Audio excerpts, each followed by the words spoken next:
Hello, everyone. Welcome to the latest episode of Monte and Wolf. I am dGon. Joining me is Wolf. We have now hit the second half of the spring portion of our season, or what we would like to call is round two. Round one is complete. Everyone has played each other once here, Wolf. Round two started, and thank God my bros beat DNF, so we won't be the team that lose to DNF. Feels pretty good. Yeah, at least maybe you'll be the first team to lose to DNF when we get to round 3, because I don't know if anyone else is gonna lose to them before then. It's not looking likely at the moment. I guess DRX is the next hopeful. If you're a DNF fan, you're like maybe but DRX is looking a little better right now. So, well, this week they have KT. Could be KT. They lost at the LCK Roadshow KT Homecoming. You got to make sure you say the whole name. That is just the way it works. you do. I'm just gonna call it the KT and GenG homestands. So maybe that's the way. But I mean, DNF chasing some history here. There was the 2020, is that what it was? The Jin Air Green Wings 018er, and then 2020 was the Solhewan Prince, I believe. Then it was 2019. It was 2019 summer Jin Air Green Wings 018 season, yeah. And then before that, and then after that was the 1-17 Solhewan Prince, who won their first series against Hanwha Life Esports to give hope, and then lost 17 straight. So making my tenure as Golden Guardians manager not look so bad. Thank you, both of those squads. DNF, they pulled out Doive. Bro talent. Not a bad player, but he's not a world champion jungler like Pioshik is, and that's how you know there's just the coaching staff is really just like, well, I guess we have to try anything we can and see what sticks. And Doive seemed fine, but like the shot calling problem still wasn't there, and they won a single game. And so we got to have the Guangdong, or not Guangdong, Soup, the org, DNF, they post on their social media, sometimes comms. But this time we had like the public, like, game ends while we're going to break, like, comms. And man, I watched that last night after I got home, and it was just 5 people screaming loudly and sharing like way too much information and not really shot calling at all. And it was that team fight at the end where we're like, oh, this was not a clean fight for DNF, but they won, and they won the game. It was actually kind of insane. And when you see that, you're like, I guess the coaching staff was trying to tell everyone to be more vocal because they weren't figuring out how to calm in fights before, but now everyone's being way too vocal. And everyone's like, I'm fine, I'm going in, I'm winning the fight. But there's like 3 fights going on at the same time, and like nobody knows. You could just tell nobody has any idea what anyone is even really talking about, except the people who are like standing next to each other on the rift. Yeah. And this is like one of the hardest problems to solve in League of Legends, like mechanical issues or laning problems or overextensions. Your coach, like individual issues, your coach can be like, hey, can I talk to you, Pioshik? You know, like, you didn't have vision, you invaded his jungle, you got caught, like, let's think about this. But in terms of like communicating like who you focus in a fight, like that's kind of just innate within you. And your team has a shot caller, and the people who aren't good at that don't do it, and the people who are good at it do it, and like it becomes something that where eventually you know who on the team is the guy who's on the shot call, and everyone trusts and listens. That's where you should be at 5 months into a roster. You know what I mean? And the fact that we're still nowhere near that, and there have been some moving parts, right? Pioshi got subbed out, Bulldog got subbed out. The fact that we're nowhere near that it makes me feel like, again, there's no hope. Like, the hope keeps going down for me, actually, not going up.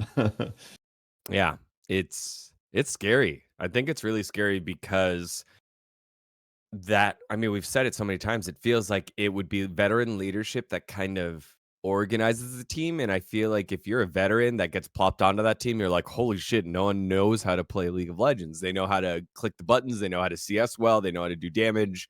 They know how to do these individual portions of the game, but when those comms come out, like it's a mess. It's a mess. Everyone has their own strong wrong opinion on how to play the game, and it's it's not good. And you think of all the success that all these players have had throughout their career, and I I you don't want to say, wow, it's because I guess now it's because of everyone else on their teams. Maybe it was, Deft calling it or Barrel calling it for DRX. Maybe it was just Blabber calling it for Berserker. That's kind of not fully true, but adding it all together with 5 different players, life had ruler. Like you could just go down the list of every great teammate that those guys have had and attribute the direction of that team to those teammates, and now you put them together and you have like just a bunch of lost players They right all now, have and it so feels much bad. experience, they all have so much experience. When you watch, sometimes we have the open mic segments. I'm not even Yeah. because the ending moments in that we have at the highlights, like the one I'm talking about, they actually had to win that fight, but it should have been a foregone conclusion, but everyone's like They screaming were and ahead. gesturing. They were ahead like 4 or Yeah. 5,000 gold, So I like think. usually if it's GenG in this moment with this lead, the comms are just like the players talking about like good job, bro, like that was nice back there, or like they don't say really much of anything because the fight is so self-explanatory. But sometimes you get the open mic stuff when it's a close game, like T1 GenG or T1 Dplus or GenG Hanwha or one of those games, where it's an intense game, and then you see like Faker is like, I think we fight this Baron. I need you to wrap around. Like the fight like looks winnable. Like they're on Baron, while like the T1 players are just like recalled. Like they're like in the fountain, and Faker is like, and they're like walking towards Baron, about to get in that hex gate, and they have like a little bit of residual vision on Baron, and Faker's like, I think we get there in time. We're gonna go fight this. Let's try to wrap around, or like Oner's like, I'm gonna try to steal. I'm gonna go like you have these comms where Oner's like, I'm gonna go around the backside, and like all this is happening like before they're even like on the Baron. Like they're like thinking like ahead, like communicating what's gonna happen. They're going in. You see those moments, and like almost every team does. It's not just like only T1 does this, or like only Dplus has this level of shot calling. It's like pretty normal to approach these types of fights and situations like this.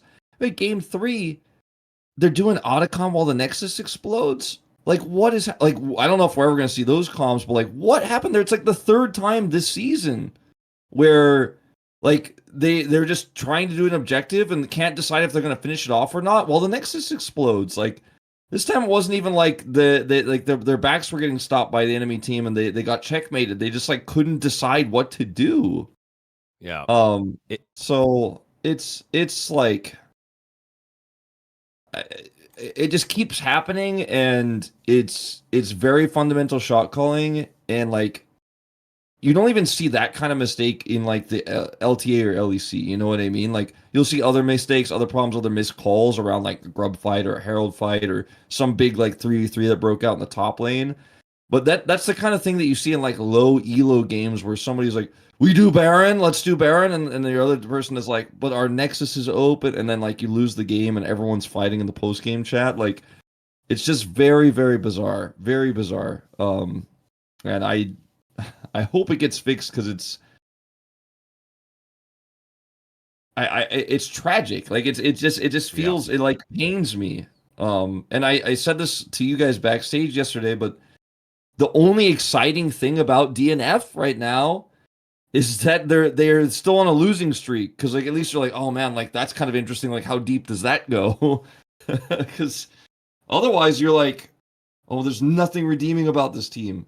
Yeah. I want it to change. The laning phase is Honest, fine. We always say, oh, the laning phase is fine. honestly, every other team you've got at least some talking point about. LazyFeel first foreign player to play on an LCK team. He comes in for DRX because they were looking a little dire. Bros are bros. They're fan favorites. KT, they don't. They're kind of like a higher quality DNF. It's like, you don't belong here. What is this? BDD cuz kind of question mark. BNK FearX, they have Diablo, and Diablo Kellen leading the lead in bot lane kills. And also it's like, how does Vikla survive yet another game because he's not doing so well? Um, every team has something, and right now DNF have nothing. And to put a cap on it, let's go back to that Jin Air Green Wings 2019 team, because I looked it up. That whole 2019 year, their recorded matches include LCK Spring, Summer Promotion, uh, LCK Summer, 2020 spring promotion and Kespa Cup. How many? And two of those are just one match, right? It's the promotion series or one match. How many match wins did they have?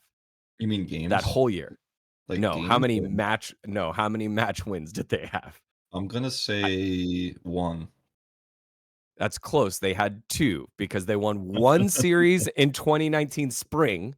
Then we have the famous 0-18er in 2019 summer. They won the one match they needed to promote in the summer promotion to make it to summer. And then they lost their summer promotion series against Hanwha Life Esports, which allowed Hanwha Life Esports in.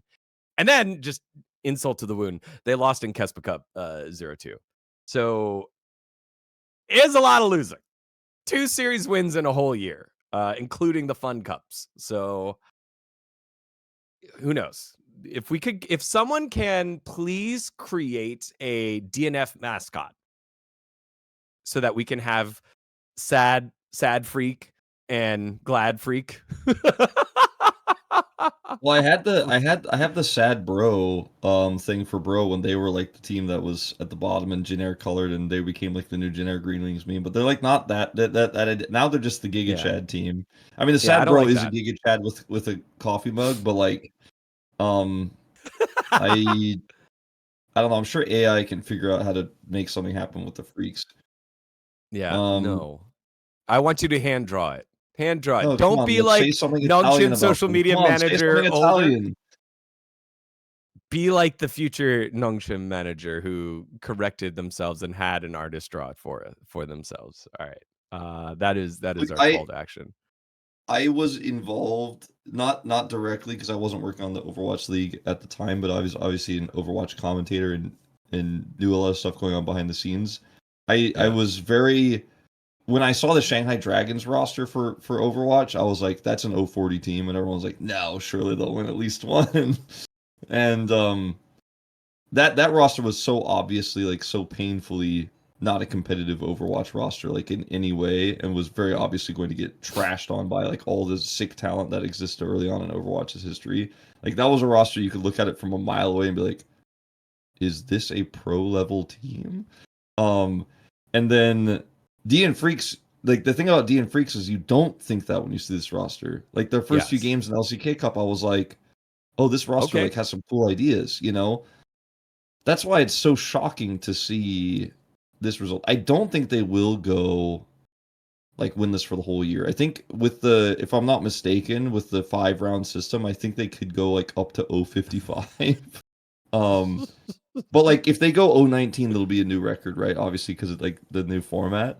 Yeah. I right now I kind of feel like there's a pretty high chance to go 018, but I think at some point they'll figure it out, or we'll just see a completely new roster and like D and Freaks will actually just, they'll blow it up before we go into round 3 and like become the sandbag of the Legend or the Arise group.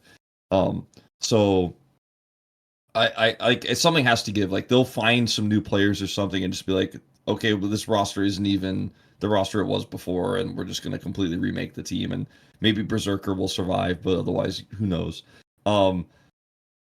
It's just I don't know. The fact that we've spent like 10 minutes talking about this now is pretty impressive, but I think it's because we feel bad and we feel sad. Yeah. And sometimes I feel mad, honestly, but I'm not feeling the positive emotions, dGon. Well, don't worry. We'll feel glad when they get their first win. Otherwise, it won't be so good. If you do take the streak that carried over from spring to summer, it was a 5-game losing streak.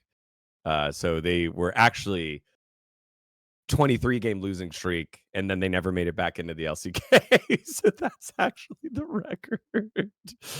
Oh, no. I'm sorry, Jin.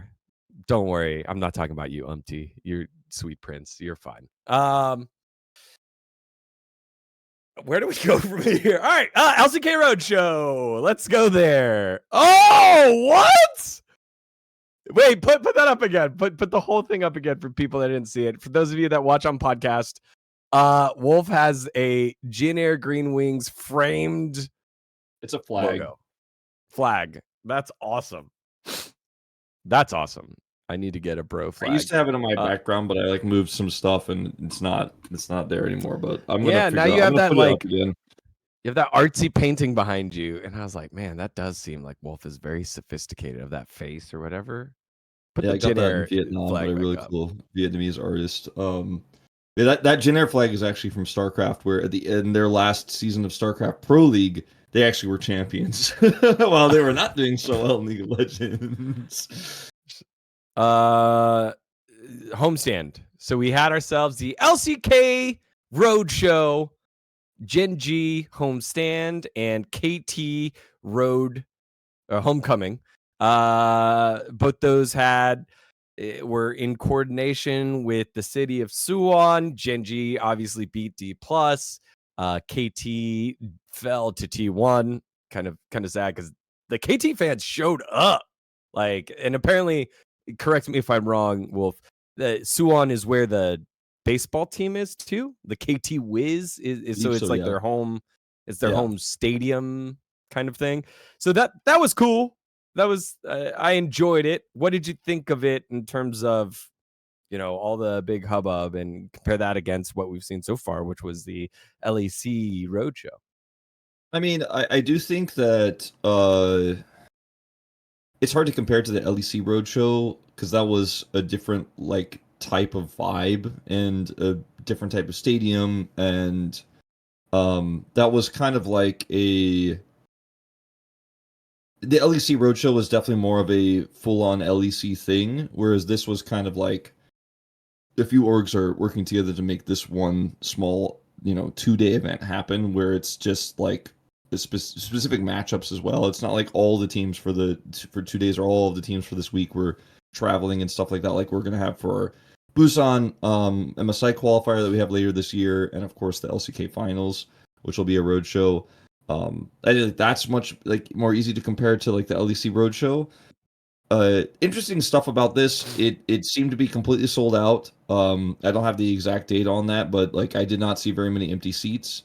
Some of the shots that you had early on were when they pre-filmed the B-roll that we do at the LCK, like before people were sitting down. Like I think some people were like, "Wow, it's empty seats," but when people were like actually out buying merch and stuff. But if you watch the actual live footage of the fans during pick ban and in between and stuff, like it was full.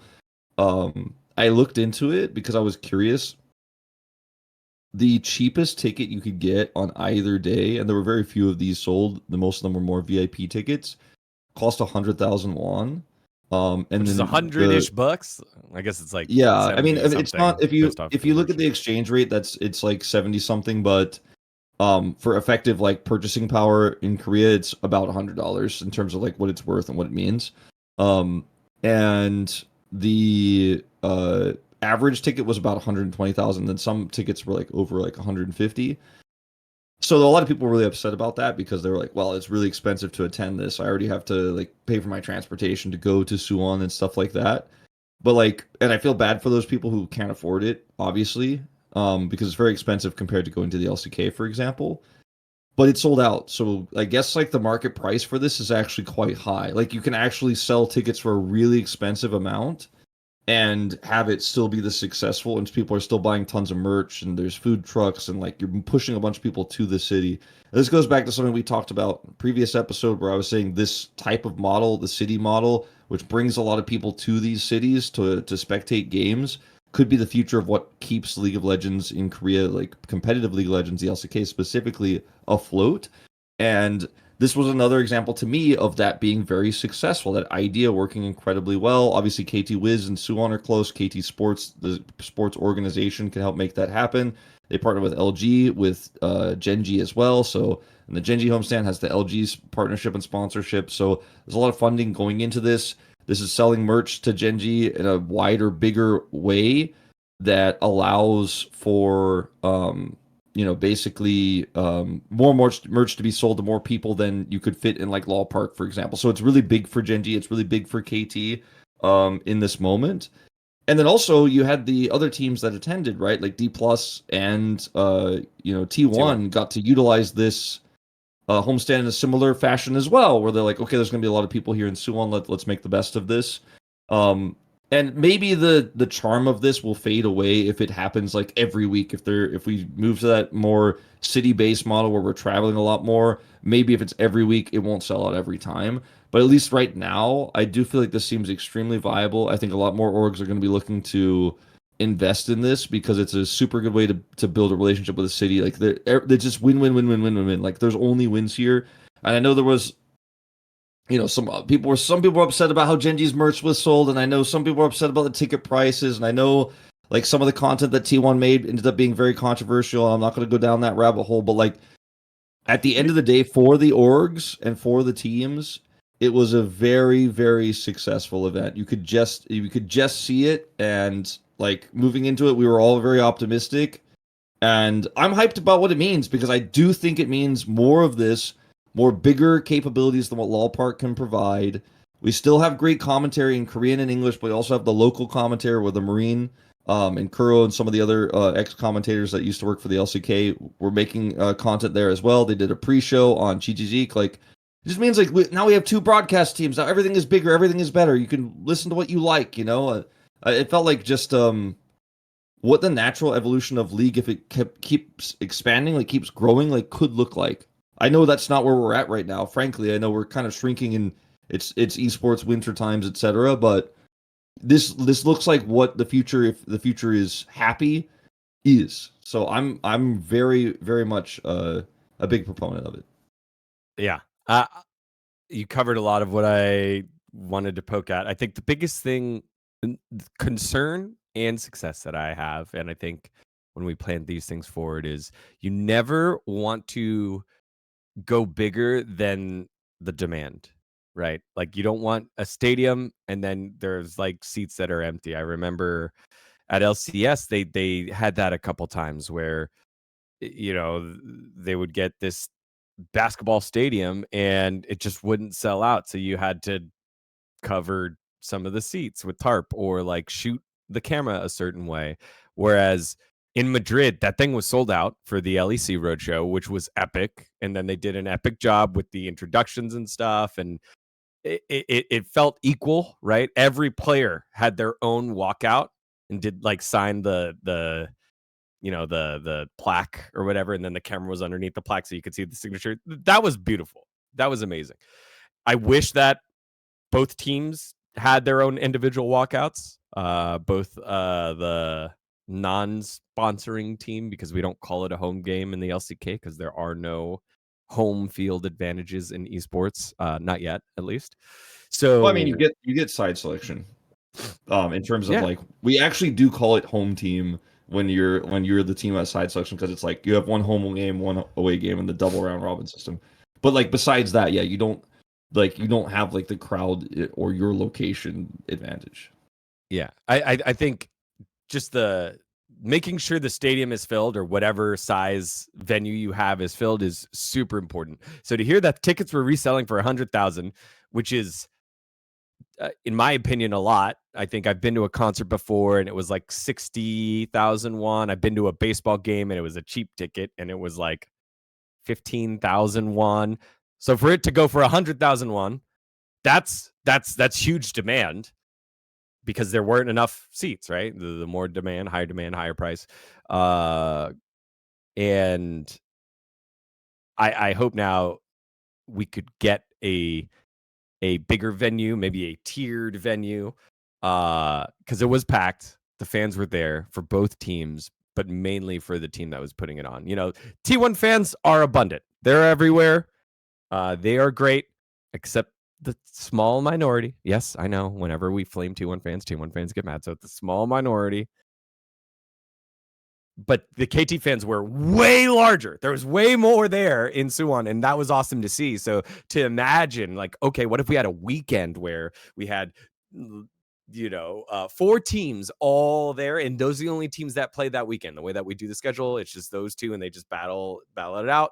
That would be epic and packed and a lot of fun. And as everything that Wolf said, you'd get the benefit from the city, you get the benefit from higher sales merch. You could do unique merch that you can only buy there, kind of like the KT jersey that was using the Chinese characters that said Suwon. Like that stuff would all be a boon to the team, the city, the league, and LoLEsports as a whole. So great job. It's I mean, like, this is something I've always wanted to have happen for a long time, and I was always frustrated that it wasn't happening. Where we only did the road show for the finals for so long, and then we changed the format, and then we did like the 2 day road show where it was like lower bracket finals into finals, which I always hated because I was like, well, now there's not a lot of preparation between that match and the next match, and like the content, content took a huge hit, frankly. Like the opening videos that we have, and the and like some of the pregame trash talk and all that stuff like took a huge hit because like you have to do it like the day before,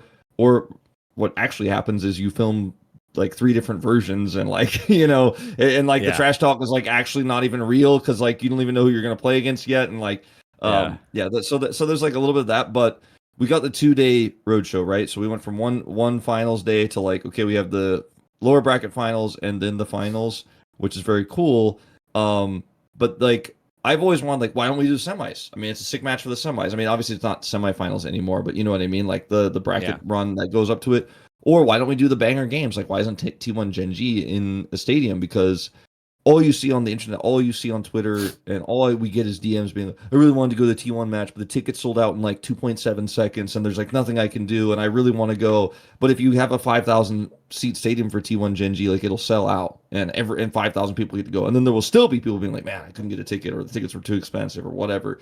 But the fact that we can be bigger than what LOL Park allows on occasion without Riot having to be like, well, that's quite expensive. I don't know, because you get the partnership with the city is just sick. Like it's just cool. And like if bro's like, well, I didn't get a homestand, well, you have to invest in it. You have to have a fan base big enough to sell for that. Like these teams have that. You don't. Yeah. You have Well, to build to that. You have to build to that. The only issue with like having the pre-semifinals, let's say it's like the quarters or whatever, let's say it's extra matches and you're like, oh man, I really want to go to the T1 one, that means some of those, probably a lot of those seats, will not be filled when it's, I don't know, the 6th place BNK Fearx against surprise Sure. 3rd seed like Nongshim, you know. That's what I'm saying. Like, if you have a team that has the power to actually draw that audience, you can decide based on the matchup and make that happen. Planning wise, logistically, it's quite challenging. But if you have enough advance notice, like to know the matchups, or even if the LCK had like a 1 extra week break or something, you could really plan to do this. I think like the Hanwha T1 match. Let's just say, for example, for LCK Cup, that was like, oh man, I can't believe this is single elimination. Like this is terrible. But we kind of knew about that a lot in advance. Like you could have actually maybe tried to work out something with a venue to put that in a venue somewhere to have a bigger audience for that match. That's so important.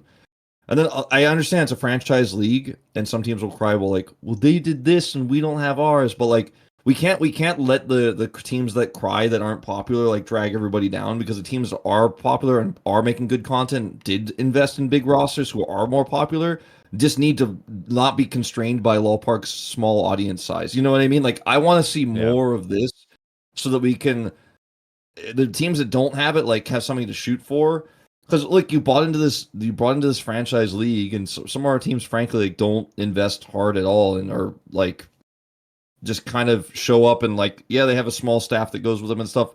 But then you see like T1, GenG, Dplus that have like 20 people that rock up to LOL Park. They're shooting content nonstop. They're like not even in the loss. They're like, we better get this. Like we have this moment. Like let's immortalize this moment. Like this could be in a documentary one day. Like we're just gonna save it just in case. Guess what? The teams that actually invest big time and have the robust staff, like they're the teams that sell out with 100,000 won plus tickets. So I think it's okay that bro is like, well, I can't do that right now. I'm not going to do a homestand. Maybe they'll think about like, oh man, this homestand stuff is successful. Maybe we should try to invest more in this team. Because if you're not investing big time in the LCK, then like I personally like don't care if you cry that you didn't have one. Like I want to see the teams that are actually investing keep having these opportunities. That's where I'm at. Wolf Schröder, man of the people, trying to bring the LCK to a city near you. Hey, y'all. Maybe you didn't know, but dads teach us a lot.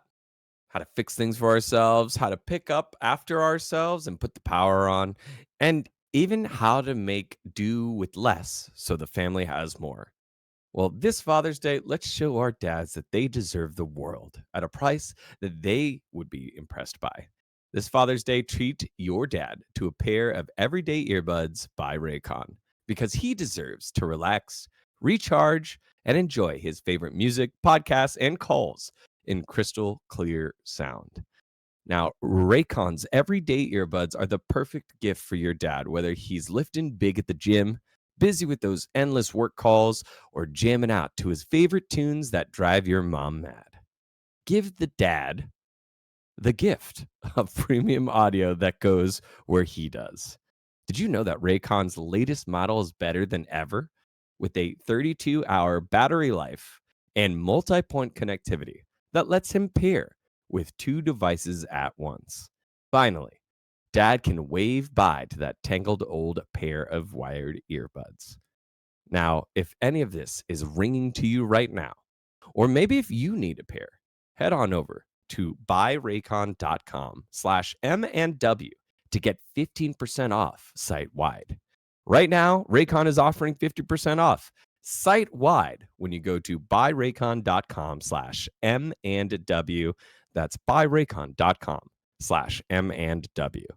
Thank you to our friends over at Raycon. Nothing to add, Wolf. That's it. Usually you Get have in something to there. add. 50% off, man. I don't know. Like, you said it all. Why wouldn't you buy it right now? It's half Buy it off. right now. I'm going to Come go on, grab your mine dad. Your because I dad can't figure literally out used it why his yesterday. phone doesn't have has a headphone jack anymore. And he's like, I can't use my headphones. What should I do? I don't know. And then he just searches Bluetooth earbuds, and there's like a whole internet out there. And he's like, well, no, just buy him some Raycons and give it to him. He's gonna appreciate it.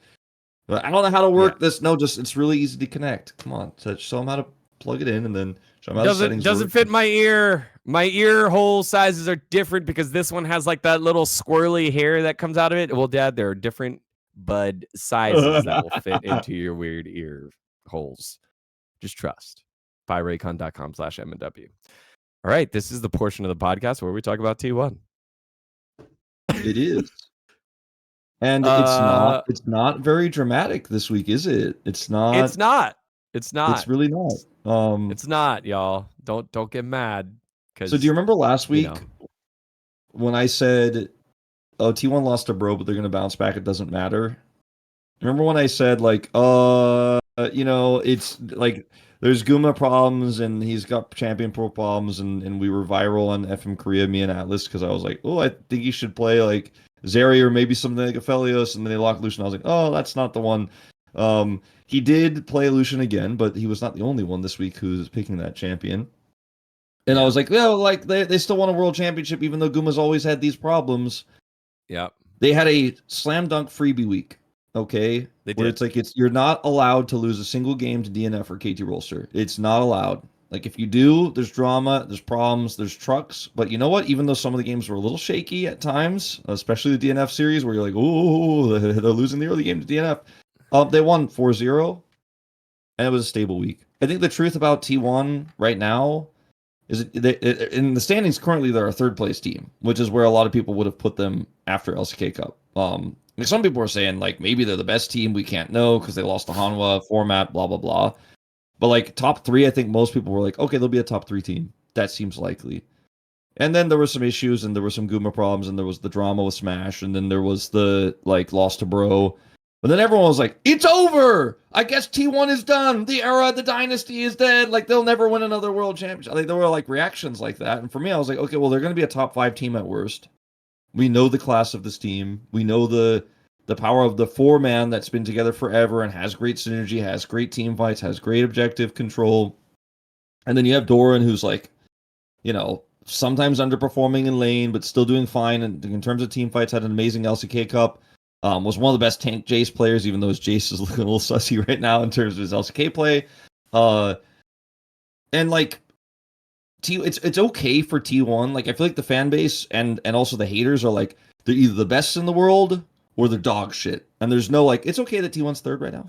Like it's okay like to be fourth for a second. Like it's okay to be like a top 5 team but not be the best in the world and not be the best 5-man roster. And it's you keep dropping it.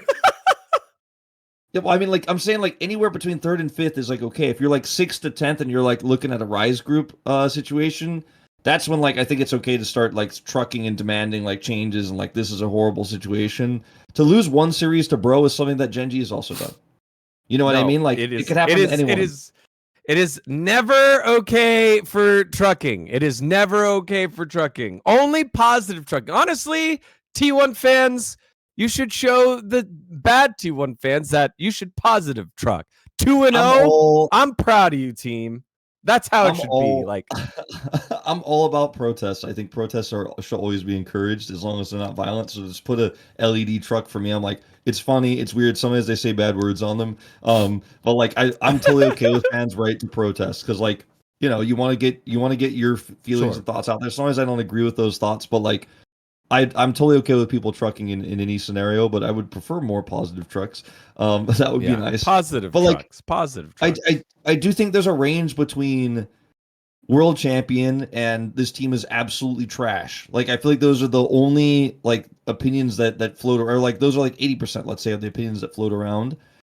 And then Yeah. you look at analysts and you look at like what Chronicler and me are saying and what like Ox is saying and what Cloud Templar is saying, and you're like, okay, well this team is actually just like a top 5 team and we don't know like where they're going to settle because there's been a lot of restructuring. There's been the revolving door of the bottom lane for a little bit. It's not a great champion pool or Guma's champion pool is not great for Fearless right now in this meta. So that's a small issue. Faker's form is a little bit rocky, but he still has pop off performances like we saw this week as well. Sure. So you just don't know. The same way you don't know what Dplus you're going to get every week. You're like, oh, could Dplus beat GenG? Oh, almost maybe, but then they didn't. But nobody walks away and goes, well, I guess Dplus are all washed and trash, because we hold T1 to such a higher standard. I feel like, and I say we being the overall LCK fan base as a whole, holds T1 to a higher standard than we hold almost any other team because they're the most famous team in the world. They're the most successful League of Legends team in the world. Arguably like one of the most successful esports teams within their own esport if you look at the whole esports ecosystem of all time, right? And they have the greatest player of all time in their mid lane. So like I understand that the standard is high, so like third place to fifth place doesn't sound okay. Like it's not, you're like it's T1, like we can't settle for third. But right now you're kind of a third to fifth place team, but you're still at the elite quality to where you can 4-0 a week like DNF Bro. Sorry, not DNF Bro, DNF KT. They did not quite take Bro out 2-0. That's right. They couldn't take down the bros. That's right. But yeah, like you're still at that elite level. Your matches next week are DRX and DK, so I feel like it's a little bit harder actually next week. But it does kind of feel like we're slowly like knocking on the door. And if they beat Dplus, then it's like, okay, well now we're really feeling like this team could be like fourth at worst, maybe third at best. And so I don't think T1 fans have that much to worry about or to complain about right now. The people who wanted Guma in got what they wanted. Guma's been more stable. He has more experience with this roster. I think that for now that's going to stay the same until like he ends up getting completely owned in some games where he has to play other champions and it's not working or the drafting isn't working. And I think like right now as T1, you're like, cool, I think we're good for Legend. Right now it's looking good for Legend, and we'll slowly grow with this roster with Doran. And maybe we'll just be okay with being at middle of the pack when it comes to like the summer era end, like rounds 3 to 5, when you're bouncing around that tough Legend group. Maybe that powers you up and you could win a third world championship in a row. Because T1's done that where they looked terrible and then won a world championship. So what are you really worried about, T1 fans? Just be okay with being a little mid for now. It's okay to be a little bit mid. That's You it. know That's what my I just thoughts. realized? T1 fans must have not played or hated playing Metroid when a new Metroid comes out, because when you play Metroid, right, you get all the items. You have Super Samus. She has, the regular missiles, but then the super missile. She can drop like the super bombs when she turns into ball Double form. jump. Also, she can turn into ball form, double jump, the speed run, all that stuff. And then you go in, you start Metroid Prime or whatever. And you've got some of those things. They're like identifying. It's like, oh yeah, Samus is super strong. And then all of a sudden you lose it all. And you're back to just being basic Samus, mid Samus. They're like, I don't want to play this game. This game's trash. Where's my Super Samus? I just want Why Super can't Morph Samus. crawl? Why can't That's Morph the only crawl? Samus they've always ever been, right? And, like, I think it's just a reminder. Like, the Metroid games are some of the greatest games of all time. Just like T1 is one of the greatest teams of all time. This roster It's the same roster.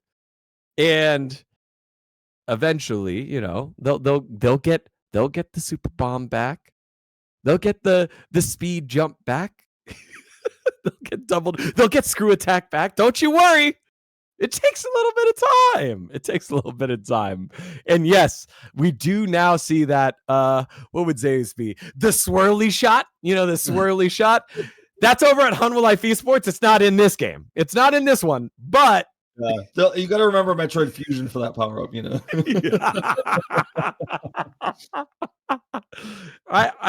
So coming back to this week specifically, I think the biggest thing that we learned about T1 this week is that Oner is not only the best player on T1, but I think an MVP candidate based off of how good he is when they're bad and still how good he is when they're good. Like, you know, some players stand out when they're bad, kind of like Berserker. But Oner is that guy, and he is one of my top MVP candidates, like moving forward. Like I think he's second. I think he's the second most valuable player in the league this season. Because without Oner, I think this whole experiment falls apart. The whole, like, Faker can't do it by himself, and we've said that before. You had Smash and Guma kind of swapping out. Because of that, Carrier's play had dropped, and he was starting to press things. And, like, Doran can't play carries against better opponents. So Oner had to be that guy, is that guy. The only time we've seen him struggle, Oner, is when he plays tanks. And is, you know, then it's like, okay, Doran's the one that's going to carry. Yeah. So I think only behind Chovy. Only behind Chovy, because Chovy's having a hell of a year. Like, Oner is that great. Like, he's been... there's so many teams that have so many other issues that he's been allowed to play, like Lilia, Xinjiao, you know, the picks that he's really good at, like, way too often. Like, he just gets to play what is the best in the meta, what is also he is the best at, and he is the best jungler. It's, like, kind of pathetic that KT gave him that. You know, like, KT's drafting looks absolutely trash. Like, I will like, just to put it out there, like some of the stuff that we saw, like some of the decisions that were made by KT at the homestand were, like, really rough. And I think when you're T1, you do get to just, like, sit back and play your comfort in those situations. Like, there are some champion pool problems for Faker. There's some champion pool problems for Guma. There are some clear strong points for Oner, but you can kind of just, like, lean on that when enemy teams don't know how to draft into you, and you just get away with it. Like, I think T1 will probably need to solve those issues, but it's pretty fortunate for them that they played against DNF and KT this week that just didn't pressure them in any way in draft, it felt like. And so they just got to chill and take the freebie. You know, like, Faker plays Ahri, and you're like, yeah, I've seen it before. Like, he has mastery. You know, he's Faker, by the way. Yeah. If Faker has to play, I don't know, let's say, like, Vex or something, you know, like some crazy ShowMaker champ, like, that's when I start to get worried. Or if they're in a draft where he, like, plays Ahri, but there's no synergy with the jungler, like we've seen a lot of our East Side teams do, where they're like, Ahri seems strong on the tier list, but we don't actually have a comp that works with that. Or you're playing, like, a dive comp, but then you also have Zeri and you don't have a tank, like we saw from Bro. Like, there's situations like that where I'm like, okay, T1 hasn't been pushed into those fearless hole drafts where it's like, we really have no idea what we're doing, but we're just going to draft for tier. So T1's kind of been getting away with it. And that's okay, but I do think that's one part that needs to be worked on. You mentioned Doran, but the fact that Oner can bail them out of anything, I think will get them into Legend Group. Like, I don't think they'll slide, even if some of the problems come up again with Guma's champion pool, etc. And even if they lose to, like, Bro, or randomly lose to B&K or something like that again, like, I like, an off day can happen to anyone. Happens to Dplus all the time. I think you should be looking at Legend Group. Like, that's, you know, maybe people will clown on me in 4 weeks time when we get to the end and they're not in it, and they'll be like, I remember when Wolf said it would be fine. Then, and you can, like, I'll accept the criticism, but right now I think the trajectory is this team at worst top 5. Yeah, I don't think that deserves clowning. Like, still, like, the stressful part about the standings right now, thinking about Legends and Rise group, is, like, I think the right teams are in the right order, but there's not a lot of distance between a couple of them, right? T1 and Nongshim are 6-4, Dplus 5-5. BNK and Bro are 4-6, and that doesn't even include, did DRX solve their shot calling issue with putting LazyFeel in? Are KT really going to continue to underperform here? Like, the gap's a little too close for me. If T1 was like 7-3, safe. Okay, cool. We got our 3. But like with those teams only being 2 games back, and other than GenG and Hanwha, anyone can kind of beat anyone. It's a little stressful. It's a little stressful, I think, in things being close. But as of right now, the order is correct. I do think there's going to be potentially be some movement. Like Bro could get Legend. Like that could happen. I don't think that's like impossible. I do think it's impossible for like KT or DN Freaks to get Legend. But like that's the only thing that feels impossible to me right now. I feel like DRX could go on a tear even. Like I'm not saying they will. I'm not going to predict it, but it's not like out of my imagination. Like if KT gets in, I'm like, okay, what happened? Like I can't actually even fathom it. But like when I think about the problems that BNK, Bro, and DRX have, like I feel like they're working on it. They're looking a little bit better at times, but sometimes they like slide back to their old ways, and you're like, ooh, that was a rough one.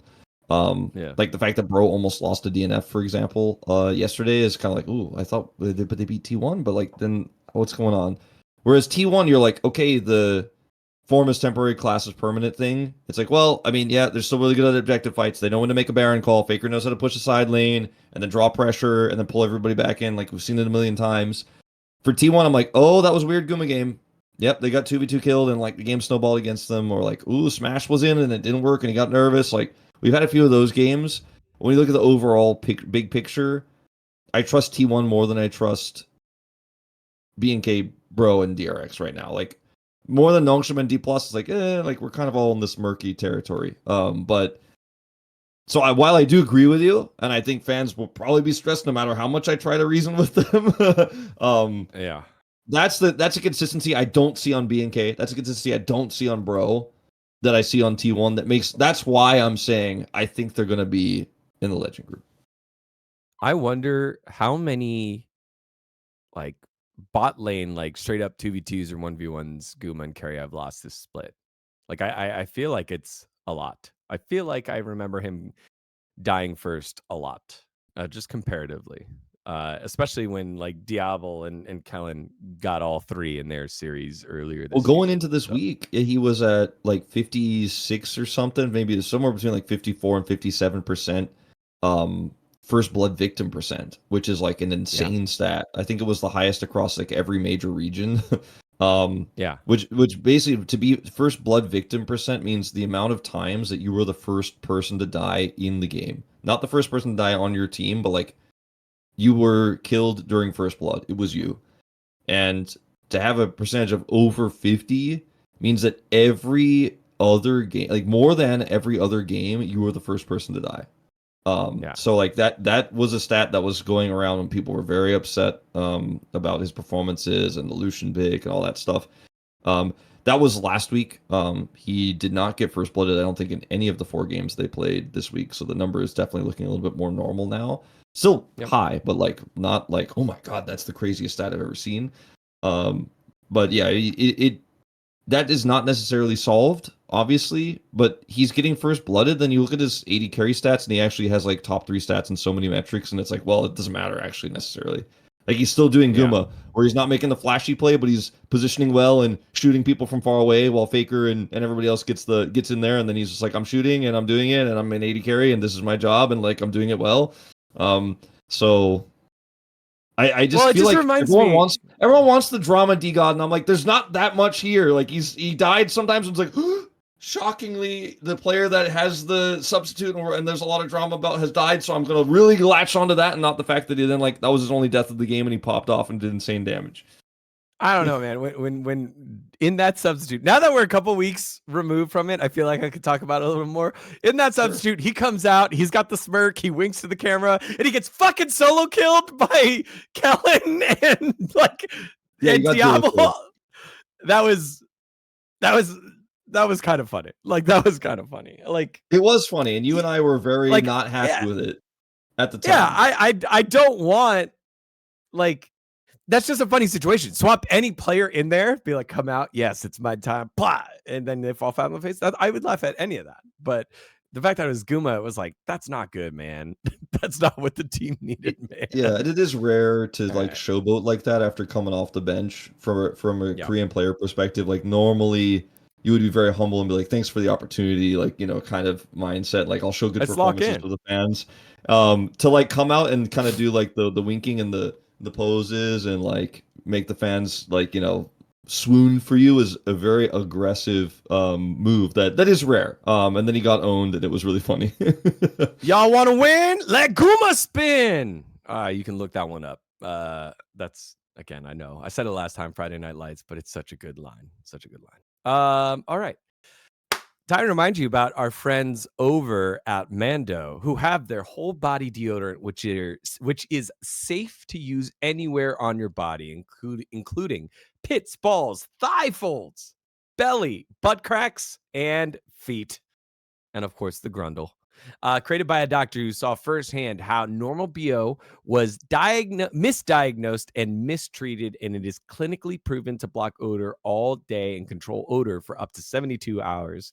And Mando's deodorant product options include the solid deodorant stick formulated and powered by mandelic acid to stop odor before it starts, and the spray deodorant, which is aluminum free and ideal for hard to reach places. And all the products are baking soda free and paraben free, and you can choose from a variety of different scents like bourbon leather, clover woods, Mount Fuji, or Pro Sport.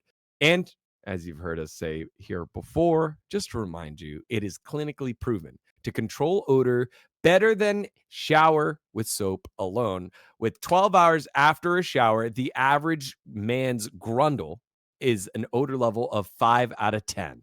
With Mando, the average grundle odor level is a 0 out of 10. That's right. You have no grundle odor. I mean, you have a grundle, but no odor. But if you want to make that grundle smell good, you can head on over to shopmando.com and use the code Monte Wolf to get yourself a new starter pack. The starter pack gets yourself a solid stick deodorant, cream tube deodorant, 2 free products of your choice, like the mini body wash or deodorant wipes, and free shipping. And as a special listener, new customers get 5% off of the starter pack with our exclusive code Monte Wolf. That equates up to 40% off your starter pack using the code Monte Wolf at shopmando.com. That's ShopMando.com. Using the code Monte Wolf. Please support our show and tell them that we sent you. Smell fresher, stay drier, and boost your confidence from head to toe with Mando. Thanks to our friends over at Mando. They really save our lives after those very Oh yeah. long, very stinky best of 3 series where for some reason they're still not turning on the air conditioning over at Law Park, and it's very frustrating. Well, Mando they didn't got have me it covered. on very high when we had the homestand because there was nobody in Lowell Park.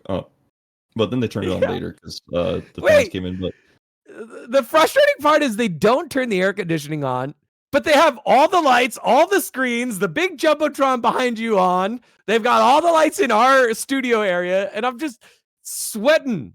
I'm I sweating the know hair color out of my hair. it may shock you to know this, dGon, but air conditioning like energy costs are way higher than running like an LCD screen. But yeah, like I just wanted to say I carry Mando in my like briefcase that I bring to the LCK now. Like I have it in there because sometimes you get the sweaty cast, you need to put it on. Like I actually now have it with me. I'm sure you guys have seen, like I'm sure Dion, you've seen this, like where like you see me walk over my bag and pull the stick out, and I'm like not gonna apply it in the middle of the room with everybody, go back to the changing room, and I'm like, yeah, that was a sweaty series. Unfortunately, I will say like one small thing I can't do with my Mando is apply it to the grundle of the LCK to make it stink a little bit less. That's the one downside. I bring it with me every Yeah, day, but I still can't stop DNF from stinking.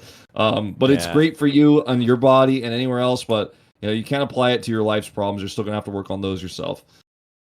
Rabbit Star, get over here. Oh, dang, got away again. Also, I'm sorry, Rapid Star Nim, if you read this or hear this. I was kidding. Yo, shout out to my North American coaches, FlyQuest, woo, represent Rapid Star, but also like them some stinky drafts. All right. We wanted to talk a little bit about some of the mid pack here because we had at the beginning of the week a pretty close matchup, Nongshim versus Dplus Kia for a hold on that third place position at that time. Now it's T1s. But Nongshim and Dplus, these two teams, going in the downward direction. Nongshim started up good. They were on a 3-game winning streak after defeating Dplus and then just got shit stomped by Monte Wolf Esports. Further solidifying Wolf's very bold claim. There's a small gap between GenG and Hanwha Life, and then a chasm between, Hanwha Life and everybody else. This is a top 2 league, but we still got to, rank them here. Dplus and Nongshim, what did you make of their weeks? Well, I think obviously Nongshim are a team like T1 that have that elite level of shot calling. Like you have Lehens on the team, you have World Championship in Kingin. I think Calyx is looking really good. Like, yeah, I said it's still early to judge, but I'm starting to feel like it might be safe. Like I'm starting to feel like he might actually just be good for sure. I want to wait like one more week. Like I said, I want to see 3 weeks to play, and then I want to say it. But like right now, I'm kind of feeling like he's pretty safe. Like it's going to be a tough week against Chovy next week because he plays GenG in the first match of week 6. But like I'm sure he'll actually do fine. I'm feeling very good about it. And Nongshim is like I said an elite team. But the gap was there between Hanwha and them. Like Hanwha, like literally fucked around like they always do and still won, and like actually almost lost for a second because they were like messing around too much, and then Nongshim couldn't quite clutch it out in the end. Let's say, but it was kind of one of those miserable losses where someone's playing with their food and you're the food. You're the rat that like the cheetah is like tossing into the air or whatever. So like. I think in terms of Nongshim and Hanwha, we know there's like a massive gap. In terms of Nongshim and Dplus, I feel like on any given day, either of those teams could beat each other when they're playing at their best form. The problem is like Dplus has this hole in ShowMaker where he's not performing well right now, and then Nongshim had a hole in their mid lane, and then suddenly Calyx shows up and he's actually good. Unlike the last time he showed up where we were like, oh, Kronk, didn't you promised me this guy was good? He's just good now, it seems like, and they played through top side almost all of the season up until now, but now they can play through mid a little bit. Gio looking a little bit better. Like he's still not quite I wouldn't say he's on Aiming's level, like by any means. But it's hard to compare like Nongshim and Dplus. Like right now I can't feel like if I had to do like power ranking right now and like they were there, I would put Nongshim above Dplus because they just beat them. I'd be like, well, they just beat them, so I'll put them ahead. But if I'm really trying to be as objective as possible, I feel like I would be like, it's too early to tell, like I can't give a proper like diagnosis of the situation and tell you like factually this team is better than the other. They're very close. And I got a lot of flack, and I think some of it's warranted. Maybe I went a little bit too hard, but I got a lot of flack from comments. I saw some people tweeting at me saying like that I said there was a pretty big gap between GenG and Hanwha, and I was like, okay, I said it a bit strong, but this week kind of did feel like, again, like Hanwha beat BNK 2-0 and beat Nongshim 2-0. Like it was a 4-0 week for them. But there was some moments where you weren't sure. There was some moments where you're like, ooh, like that was a messy fight, Hanwha. Like you still won, but like, oh, I'm not sure. Whereas again for GenG, it's the kind of 4-0 week where you're like, damn, this team is elite. And they did have that series against Dplus, obviously, where Dplus really pushed them, which is another reason why it's like, what, is Dplus better than Nongshim? I'm not sure. They pushed GenG. But then Dplus like completely fumbled everything. I'm not saying that the games were won for Dplus, but they really kept it competitive. But GenG still like didn't flinch. You know what I mean? Like I feel like if you had that performance against Hanwha, maybe Dplus actually does beat Hanwha with the game state they had. And maybe ShowMaker doesn't like teleporting 5 people at desync timing and all the other stuff that happened. I feel like this week really did make me feel like there is a gap between GenG and Hanwha. But also, I felt like, maybe, in retrospect, I did feel like maybe I put that gap too big. Like maybe I said it too strongly. But I still do think there's a gap there. But Hanwha versus T1, like that's upcoming. I don't know when I'm gonna check right now when that's happening. That's happening. Hanwha versus T1. Yeah, when is that? I I don't don't see see it. it on the schedule at all. It's week 9, isn't it? Oh, it's the very end. Okay, Yeah, so it it's the is week first match 9. of week 9. I had to like scroll all the way to week 9. I only had 6, 7, and 8 open. Um, like that kind of matchup right now, I would massively favor Hanwha. I would favor Hanwha against Dplus, etc., because they just look right now, um, just a tier above.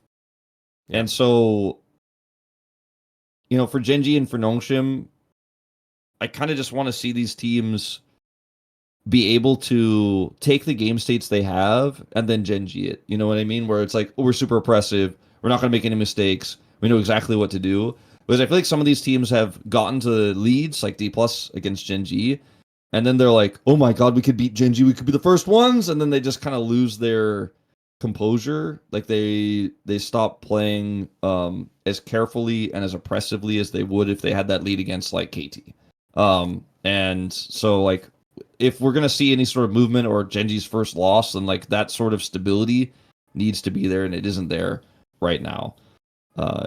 And I'm kind of worried. I'll talk about this for a second. Just I know I've talked for a long time. I'll bring up a topic. I'll let you give your opinion. I am worried about what the legend group is going to look like with a very top heavy legend group. I'm worried what the Rise group is going to look like with the mess that is the teams on the other side. On the bottom. Yeah, well, I think it'll be the most beneficial for the bottom legend group teams. My major concern with those two teams that we brought up with Nongshim and Dplus is that the kids are playing better than the vets on Dplus. Like Shiwu, Lucid, and Aiming Aiming's not a kid, but they're carrying their weight more than Beryl and ShowMaker in the crucial matches. ShowMaker is having trouble. Beryl is barreling, but it is not helping the team. And I think that if they make it to Legend, just getting more of those reps against top tier teams and ShowMaker just getting his ass beat by Chovy, by Zeka, uh, is going to be beneficial for them. Like I do. And I think it'll also help Calyx a lot as well. But ShowMaker specifically is starting to you brought it up on the desk. His champ pool isn't good if he can't play the good champs proficiently. And a lot of ingredients doesn't make a great meal. So I need him to be able to play, and powerful champions, strong enough against the best players. And if he's going to pull out those pocket picks, really hamstring him, because right now he pulls weird stuff out or unique stuff out, and it doesn't lead to really suffocating the opponent because of how awkward it is or how unique it is. And that is becoming more and more of an issue with Dplus's star player. And if they're going to be successful, it's not, hey, can Shiwu keep up as a rookie? Can Aiming still function if they put all the gold into him? Like, can he deal with that? Like, the answer to those things are yes. Now it's, can ShowMaker stop being a liability to the team? And that's so weird to say. Like, that's really weird to say. But Yeah, I and I feel don't like think that it's got hammered always home this week. I don't think it's always true, but it has been very recently true. And it has at times in the past, like Showmakers talked about burnout and stuff like that. We've talked about Monte and I've talked about this on the show before, in years past. But recently we haven't talked about it as much. But it's like very recently, it does feel like he's it's like the thing I said is you can lock in all these champions, right? You can have like you can play a lot of champions, doesn't mean you have the mastery. But Showmaker is like a solo queue demon. Like he plays a ton of solo queue. He streams a lot, and he streams some of his shenanigans. And like when you see him pull a pick out, and then you pull up his solo queue numbers, most of the time Max is always tracking. Like Max is always looking at what Showmaker's playing. Like he's always looking. I'm talking about Atlas, of course, the commentator. And like he'll just be like, "Oh my god, like Showmaker's played like 8 games of this yesterday. Like he's very recently proficient and he won most of his games and stuff like that." So when you see him pull out like the Cho'Gath, it's not like he's just fucking around and he hasn't prepared. He has prepared it a lot. You know what I mean? But the individual performances we're seeing on some of these picks and even the most meta standard picks is very weak. And I think it means that it's not like Showmaker isn't preparing or like it's not going Right. well in scrims. He's just not playing well on stage. I don't think it's like performance anxiety for about like playing on the stage or like his team is kind of middle of the pack. It's just like something is in his brain is like not firing on the stage at Lol Park with his teammates the same way it does in solo queue. And I don't know what that is, but because ShowMaker doesn't strike me as the type of person who gets nervous in almost any situation. No. Like he's one of the most confident players that's ever sat on the stage in Lol Park. So it's just like some players go through periods of time where they are not performing well on stage, even though they are everywhere else. And I guess that's kind of where ShowMaker is right now. But if it keeps happening, then it makes it hard to trust that even in scrims it's going well to the fans, right? So I'm not as confident to say that he'll bounce back as I said last week when I was like, guys, T1 will be fine next week. Like, don't panic. I'm not as confident to say that, but I do think that because the rest of the team hasn't even really hit their peak yet, maybe it doesn't necessarily matter that ShowMaker's kind of just mid right now, and like sometimes it's a weak point for his team when Lucid is so good, when Shield is so good, when aiming is so reliable, and when Barrel will always be there to shot call, even if ShowMaker's 0 and 2, and maybe Barrel can put him in the right place, like a chess piece, and find the angles. I think Dplus will probably still be safe for Legend Group. I do think, like you said, I think you made a really good point that being bashed around by the top teams while you're in that group will probably hone, especially these rookies, the younger parts of this team, super well. I don't think ShowMaker goes down from here. Like, I think this might be close to the bottom for him. So, I don't think he's going to lose his confidence if his team gets knocked around for a few weeks in the second half of the season. The issue is they are 5-5. Like, they are the team at most risk. More than Nongshim, more than T1. They are 5-5. We will also say that their round 1 match, they got it out of the way. It was a loss to GenG. So, I think if you're DNF and you're like, shit, we lost to Bro, and we have all the hard teams left, that's a lot harder. But I just that's my worry. That's my worry, because I think it would benefit this team the most. And because you think it'll help the rookies, I don't think it matters for the rookies. I think it's more about games. I think it helps ShowMaker more, because then he's playing against the top guys and he's not getting away with doing the unconventional picks or like his mediocre, I don't know, like Talia is not going to just pass against worse teams, because we used to talk about all the time in scrims where we don't want to scrim an academy team, or we don't want to scrim an LLA team, because then stuff that works against them won't actually work against better players. And so I think it's the same thing here with ShowMaker and with Barrel. That is a good point you mentioned about like you basically Dplus won't be able to cook super hard when they're in that group. Yes. Like it's the cooking that stops. That's a really good point, because I hadn't really thought about it from that perspective. Or maybe they rise to the Legend Group's form and strength and like cook and find success like we saw in LCK Cup. Like maybe that's what happens. I would love to see that, because like that timing, like that one time where they were like the best drafting team for like 3 weeks there, and they cooked and it was awesome. That's what I want back. Maybe the Legend Group makes that comeback out, if they of course make it there. I think they will. It's back to the basics first. Back to the basics first.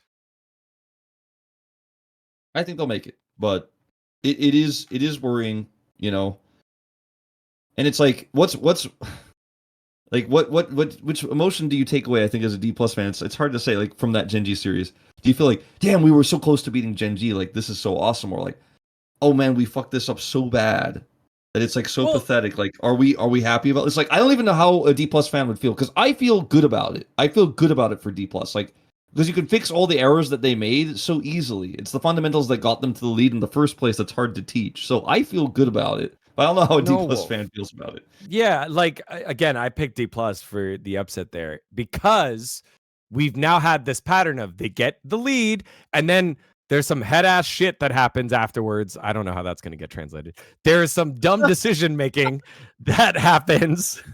Sorry, Sweet Home Alabama. And then the game falls apart. To me, it's worrying, because now this is a trend. Now this has happened against every team that you've lost against, right? This happened against Hanwha, has happened against GenG the first time, has happened against T1 in the T1 race. So now you're like, oh, This isn't like, oh, a one-off or just kind of trend in the wrong way. We can fix it. Like, oh, is this us? Are we this team? Are we this team that know that we can hang and then we just like have a lapse? We push too far. We TP into a fight that was over and then just end. Like that to me is who's the breaks guy here? Who is the breaks guy on this team? And are they having the DRX issue where you have a legendary player on your team and it's difficult to like shot call around them because they're so legendary, which was Teddy and whoever is shot calling for DRX.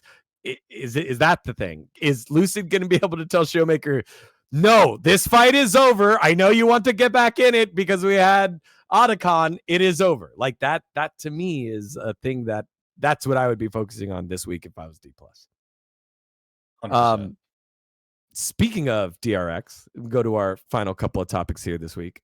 LazyFeel comes on in and makes history for real this time in LCK Cup. It was for LCK Cup history. Now he is the first ever foreign player to play on an LCK team in the LCK, because obviously way back in the day, we had a couple of those foreign teams play in OGN champions. But now LazyFeel, born in Vietnam, bred here in DRX through the challenger system and on up as a highly rated player, comes in, starts off his career 2-0, and his very first game deathless.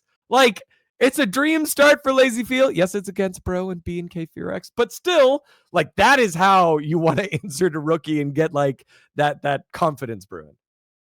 I think this was like a super underreported story because in the past, like more popular, more famous players, like even Reckless, for example, were everyone like I feel like Reckless was discussed as will he ever play in the LCK more than people reported on like an actual foreigner played in the LCK, which is really sad. Like I feel like, I mean, you and I and obviously the global team and the Korean team like really celebrated this a lot. I'm not saying we didn't, but I feel like the world as a whole just kind of like looked the other way while I'm like, bro, there's a foreigner playing in the LCK. And like we use the term foreigner because in StarCraft, like the Korean word for like someone who is not Korean is like foreigner or like almost like outsider person. Is like almost what it literally translates to. But like the term foreigner became a thing in StarCraft, like how many foreigners could play in the GSL? Like will Jinro like make top 4 in the GSL? Like always the last foreigner, which sounds weird, I think, to Americans because we don't use the term foreigner that much because America is a country with a lot of cultures and stuff like that.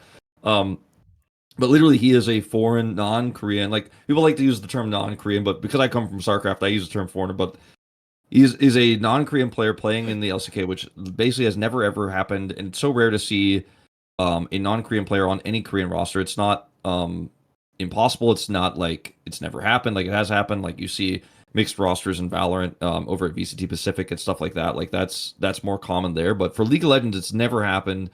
And a lot of people called him an import. They're like, wow, LCK is importing from VCS. That's not even true either because he basically was scouted early and then was teamless and then came into DRX's academy system, promoted then to challengers, and now has like promoted into the LCK. So he's been in the system for like nearly 2 years. So he speaks Korean a decent amount. You can see it in the comms.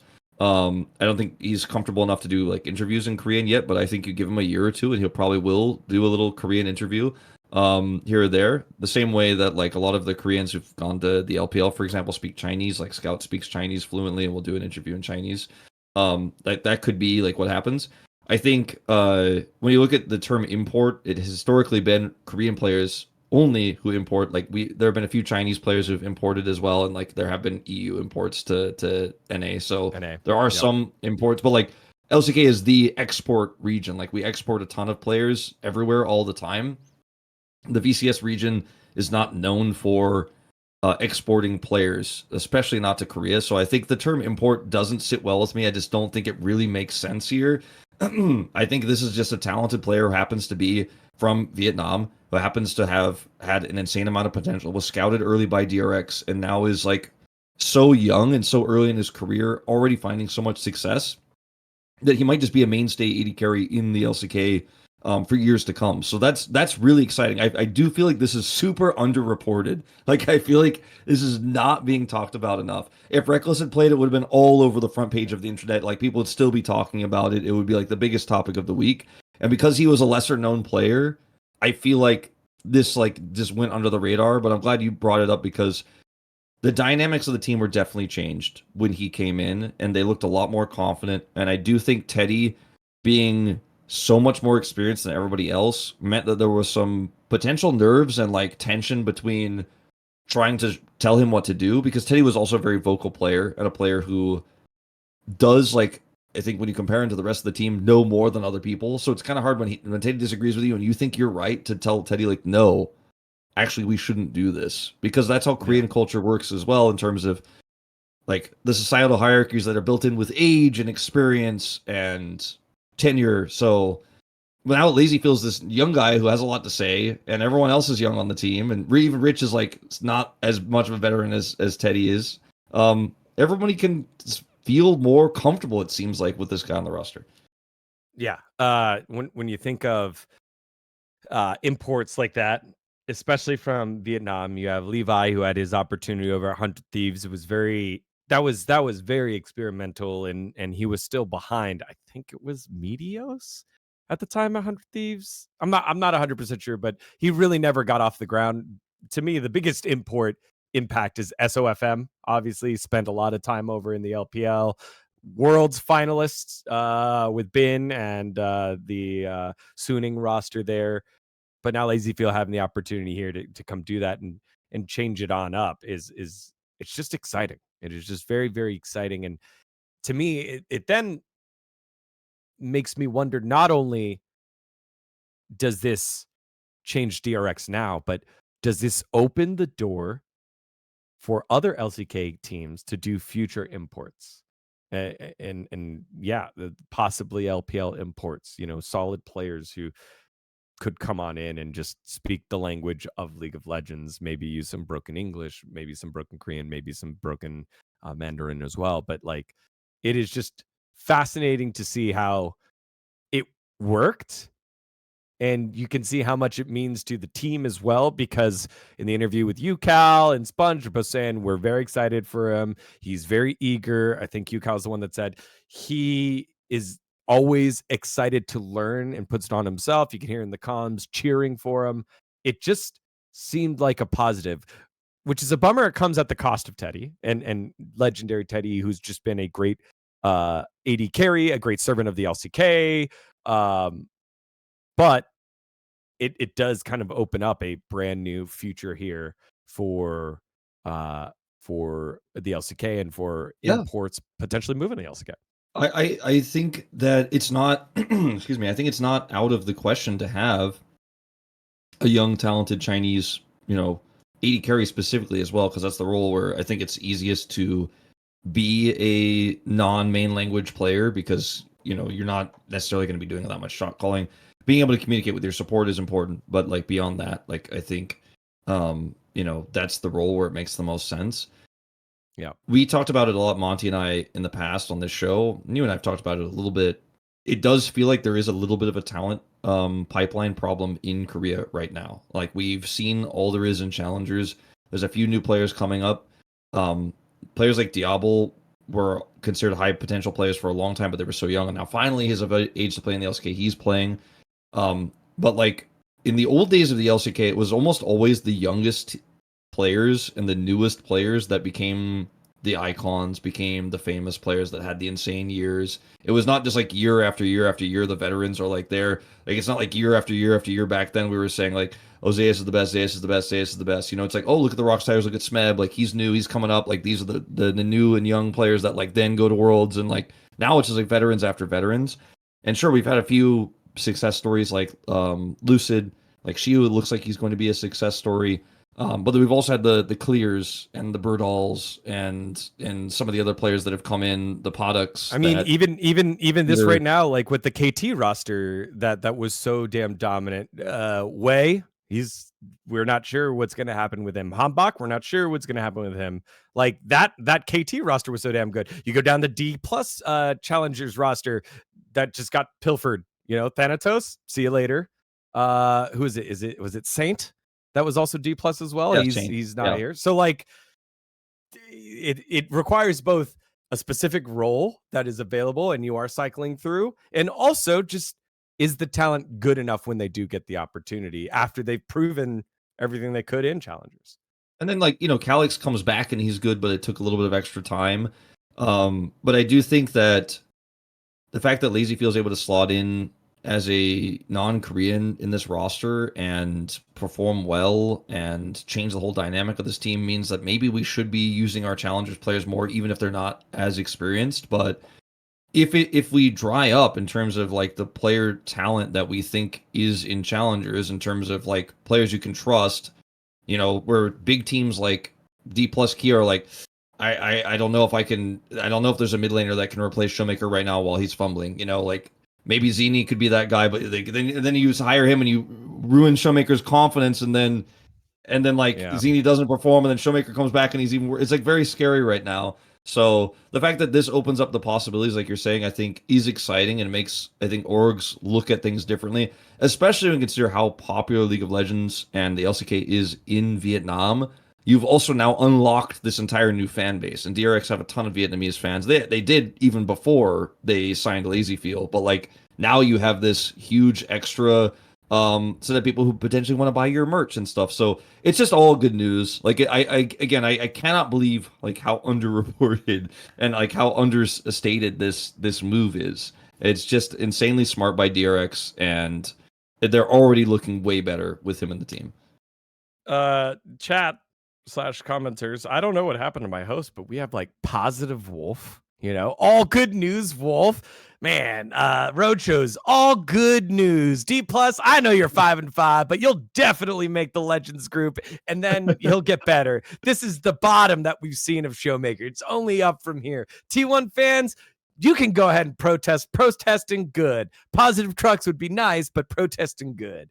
Man, positive Wolf is just bottle that up. How about that? Put that next to the BDD Classic. All right, we've gone pretty long here today, so let's wrap it up with the predictions for the week here, Wolf. I guess we should check in with last week. I was 9-9. I was 9 for 9 2 weeks ago. I was 9 for 9 or 9 out of 10 the week before, and then this week I did not do so good. I don't even remember half of my preds because like some of them were so tough, but I don't think I did very well either. I think I'm like a 6 out of 10 again. I'm the worst in terms of preds this season because I took a lot of risks early because I felt like my read was different from everybody else's, and I was like, no, I'm gonna prove that I'm actually in first. And now I'm like, oh, maybe I should have just played it safe because I'm way back. I'm pulling it up now, but this week was a little bit tougher because of the substitutes and the upsets. But I'm pretty sure most of us agreed on most of them.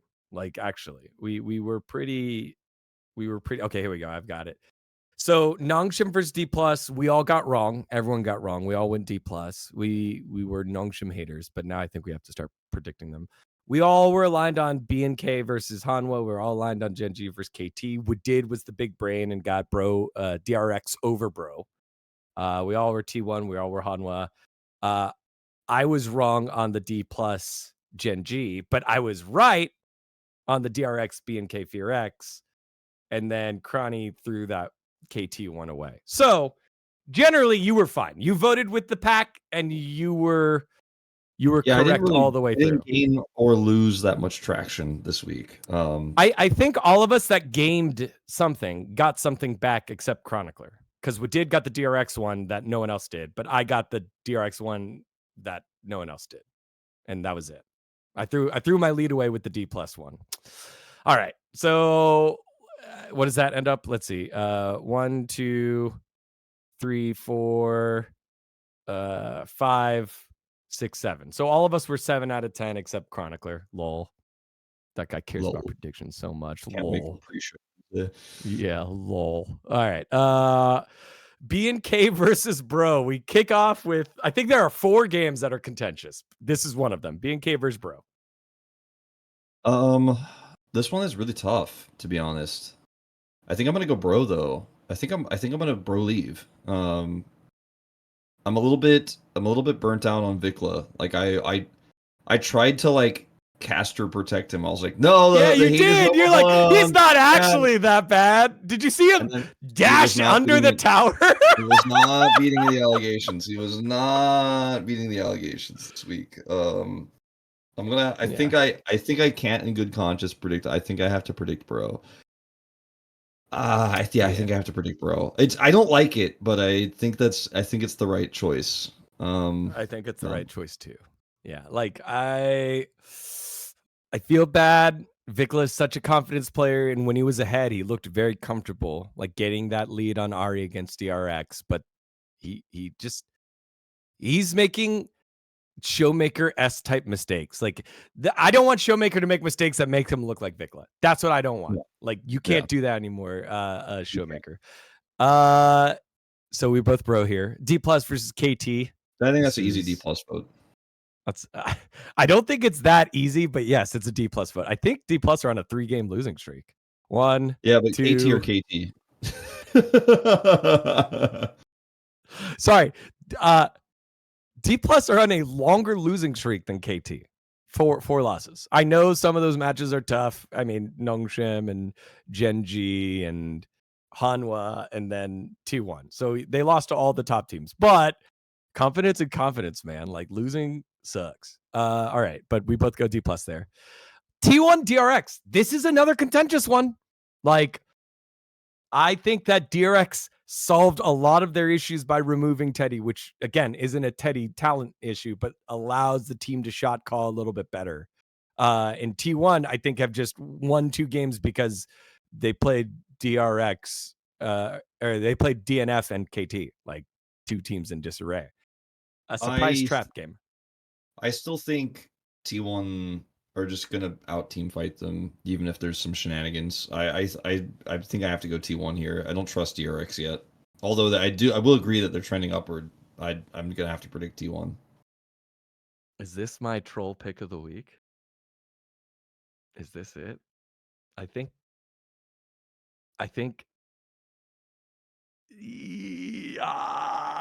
Shoot. I really want to, but no, I'll save it. Let's go T1. Yeah, okay, we'll go T1. Nongshim GenG, a close matchup on paper, but we've seen what that looks like. Lol. All right. Yeah, I just think that there's the double tier gap. I'm gonna have to just say GenG here. I think the series will be interesting, but I love that the double tier gap. Yeah, I mean like there's a whole Hanwha tier between them. I'm gonna have to predict 2-0 GenG on this one. Yeah, all right, we'll take GenG here. KT DNF. This is another contentious one. We're running out of games for the freaks to win. I think this one is going to be a KT vote for me, but I got super disappointed by both teams yesterday. So like, it feels like anything could happen, but I'm gonna predict KT here, just because they know how to sort of team fight sometimes, as a 5-man team. DNF know how to do that exactly 0 out of 100 times, so gonna have to go KT. Oh man, this is the freaks' like only opportunity to win this month, because then they play GenG and Hanwha the week after that. Then they have DRX in 2 weeks. Yeah. But like that's a DRX that looks better right now. We don't know what they're gonna look like in 2 weeks, but yeah. Yeah, let's just play it safe. Give me KT. And then Bro versus Hanwha Life. This is a solid 1-1 Bro week. Another solid 1-1 Bro week. Yeah, it's gonna be a Hanwha there. Dplus T1 gets interesting though. Like this one, I actually don't. I don't have a strong feeling one way or the other. Given what Dplus almost did to GenG, it makes you feel like they might actually get the edge here. But at the same time, like what they did after and then lost game 1 was kind of like, oof, like that T1 will get you there too.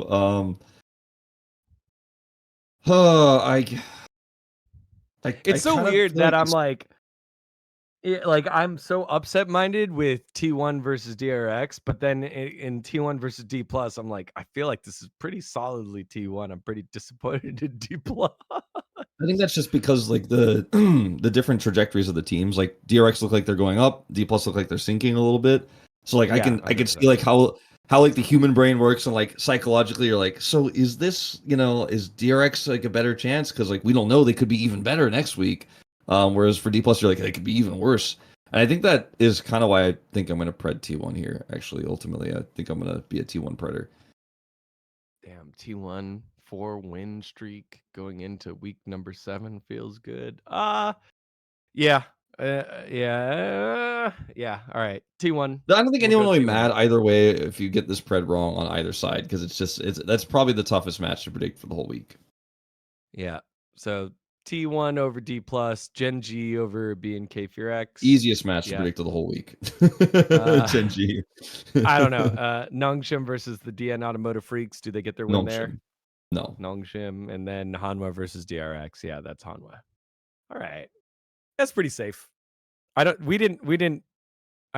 we agreed. Ugh, we were agreeers. The first time we've been agreeers on our preds all the way through. So just to double check, it's Bro over BNK X, Dplus over KT, T1 over DRX, GenG over Nongshim, KT over the DN Automotive Freaks, Hanwha over the Bros, T1 over Dplus, GenG over BNK X, Nongshim over the Automotive Freaks, and Hanwha over DRX. That does it here for us. That was a good one, man. Any final thoughts from week 5 moving into week 6? No. Get it together, DNF. If Please you haven't talk already, together in a concise manner and win team fights with the players that you have that are strong enough to do that. I know you guys can do it. I know you can do it. Please do it, because I am seeing right now that you are not doing it. That's all. This is like a message to them. Maybe if they read that from Korea, I think you guys are great. I think you're talented, but work together better. I think if you haven't already, head on over to the LCK Twitter account and play the game of like for Children's Day that we did. We all sent in our little baby photos, and it was pretty good. That was pretty fun. Jisun trolled us all. It was a lot of fun. Thank you all so much for watching. Thanks to the partners for making the show happen. Thanks to our producer, Andrew, for making it happen as well. We'll catch you guys next time for more Monte Wolf. See ya.